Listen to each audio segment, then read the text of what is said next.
Parliament ఉభయ సభల్లో 143 మంది ఎంపీల సస్పెన్షన్ను ఖండిస్తూ కాంగ్రెస్ వర్కింగ్ కమిటీ సమావేశం తీర్మానించింది.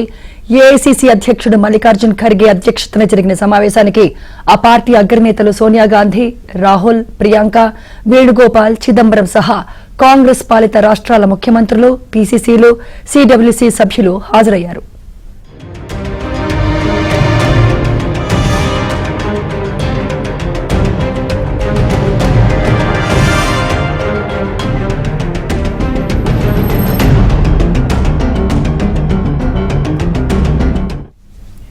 లోక్సభ ఎన్నికల్లో గెలిపే లక్ష్యంగా సీడబ్ల్యూసీలో కార్యాచరణ సిద్దం చేశారు.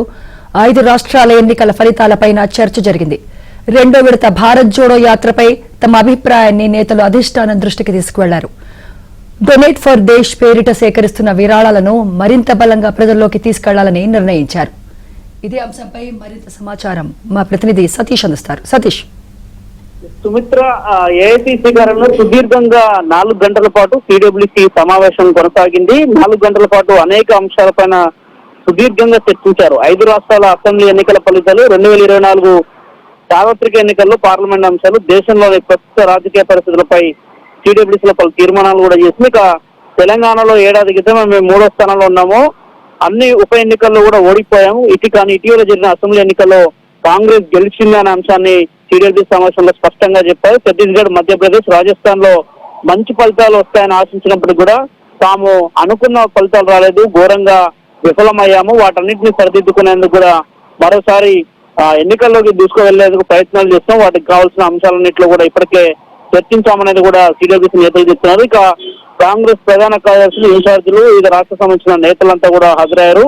3 రాష్ట్రాల్లో ఓటమి కాంగ్రెస్ కు నిరాశ కలిగించింది, కానీ కాంగ్రెస్ పార్టీ 3 రాష్ట్రాల్లో బలంగా ఉంది, మా ఓటు శాతం పదిలంగా ఉందనేది కూడా సిడబ్ల్యూసీ సమావేశంలో నేతల మధ్య చర్చ జరిగింది. అసెంబ్లీ ఎన్నికల ఫలితాలు లోక్సభ ఎన్నికలకు వెళ్లడం ఆందోళన కలిగించడం లేదనేది కూడా ప్రధానంగా చెప్తుంది. ఇక డొనేషన్ పేరిట దేశవ్యాప్తంగా కూడా కాంగ్రెస్ పార్టీ కొంత విరాళాలు సేకరిస్తున్న ఆ విరాళాల్లో సైతం కూడా ఇప్పటికే ప్రజల్లోకి దాన్ని ముందుకు తీసుకెళ్లాలి, కాంగ్రెస్ పార్టీ యొక్క పరిస్థితులు కావచ్చు, దేశంలో ఇండియా కూటమి యొక్క పరిస్థితి ఏ విధంగా ఉన్న అంశాన్ని ప్రజలకు వివరించే ప్రయత్నం చేయాలనేది కూడా ఈ రోజు నేతలకు ఒక దిశానిర్దేశం చేసింది స్క్రీనింగ్ కమిటీలో. ఇక అభ్యర్థుల ఎంపికకు ఈ నెలలో స్క్రీనింగ్ కమిటీని ఏర్పాటు చేస్తామని చెప్తున్నారు. లోక్సభ ఎలక్షన్స్ కు ముందే స్క్రీనింగ్ కమిటీ ఏర్పాటు చేస్తే అభ్యర్థులు ఎవరుంటే బాగుంటుందనేది కూడా ఒక అంశాన్ని కూడా కాంగ్రెస్ టీడీపీ సమావేశంలో ప్రస్తావించింది. ఇక 1-2 రోజుల్లోనే మేనిఫెస్టోకి సంబంధించిన అంశాన్ని కూడా వివరిస్తామని చెప్తున్నారు. దేశవ్యాప్తంగా కూడా ఏ విధంగా ముందుకు వెళ్ళాలి, ఇండియా కూటమిలో భాగంగా ఉన్నారు కాబట్టి ఆయా రాష్ట్రాల్లో పార్టీలను కలుపుకొని ఏ విధంగా ముందుకు వెళ్ళాలి, వాటన్నిటిని కోఆర్డినేట్ చేసేందుకు ఇప్పటికే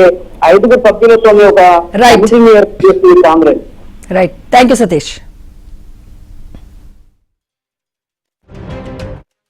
లోక్సభ ఎలక్షన్స్ కి చాలా గట్టిగా మేము ప్రిపేర్డ్ లో ఉంటాం, తప్పకుండా గెలుపు సాధిస్తామనే పట్టుదలతో కూడా కాంగ్రెస్ పార్టీ వాళ్ళు నిర్ణయించింది. అయితే ఆత్మ పరిశీలనలు కూడా జరిగింది. కొన్ని ఓటములు, గెలుపులు ఈ మధ్య జరిగిన రాష్ట్రాల్లో ఏ కారణాల వల్ల జరిగాయి, దీన్ని ఏ విధంగా సరిదిద్దుకోవాలి అనేది కూడా ఇవాళ చర్చలో జరిగింది. ఈ వచ్చే డిసెంబర్ 28, 29న కూడా కాకినాడలో 100వ అంటే సెంటనరీ సెలబ్రేషన్, అంటే 1923లో భారత జాతీయ మహాసభ 38వ ఇండియన్ నేషనల్ కాంగ్రెస్ మహాసభ జరిగింది. దాని వార్షికోత్సవం కాకినాడలో చేయబోతున్నాం. దాని అందరినీ కూడా ఆహ్వానించడం జరిగింది. చాలా పట్టుదలతో కాంగ్రెస్ పార్టీ ఉంది. వచ్చే లోక్సభ ఎలక్షన్ని చాలా ధైర్యంగా ఎదుర్కొంటాం, గెలుపు సాధిస్తామనే నమ్మకంతో ఇవాళ కాంగ్రెస్ వర్కింగ్ కమిటీ ఎండ్ అయింది. Thank you. భారత్ జోడో యాత్ర గురించి అందరూ చెప్పవలసిన అభిప్రాయాలు చెప్పారు. ఆ నిర్ణయం మరి